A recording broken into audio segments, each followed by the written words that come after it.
Hi, is mis Eamonn Fitzgerald agus Tom Lunathe síosaire san Laurelin. Tom fostathe san ITD mar a gléimi there. Agus Tom sásta gaeilge labhart ar an campus seo.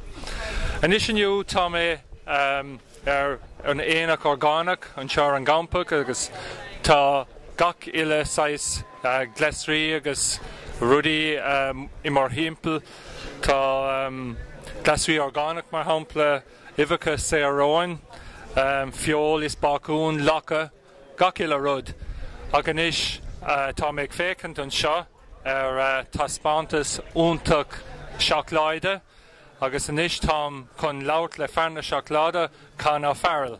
Hi Can, chunas tá tú? Well, tell us, chunas a hosning tú ag déanamh seachláide? Bhí me bhain céil me féin fustia húsa san boran a carcumann sin carcumann a bheith anbaint le bia. Nuair dogmid an fus sin bhí sé ar intin ar gnó féinach ar bhain gnó bia. Agus tá cásco well bhain céile tugta go himláin le seachláid ceapan féin gur lagus ar an cuasa seo. Okay. Man fair. Agus cá áide bhfuil tú a dhéanamh an seachláide inis? Beagnach deapan líon ceapan. No, ní nóhann sin go sí níos lúna sin ach deaplín. Tá mar fada mar sin na stócha? Tá. Okay. Agus chunas a cúla tú faoi an éanach seo ar an campus? Well, thosaigh an cumann cóhsáil an marcia fearmóra seo is chuir siad curachtamsa mar tréagóir díal an seo agus tá sin is. Agus tá sé glenarráid go bhreá bhfuil? Tá sí go hinnta go fad. Cumá.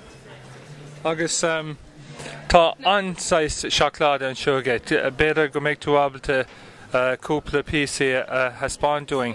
Well, tá fichte le gachsáis an sin slistíine an seo agus an slist is tábhachtach san ollscoil an seo ná bóthar clogach. An Rocky Road, sin an ceann is bailm sa freisin. Sin an slist is tábhachtach an seo. Agus cén ceann a bear leat sa héin?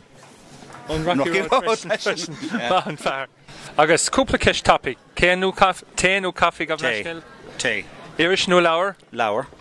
Televíis nó radio? Radio.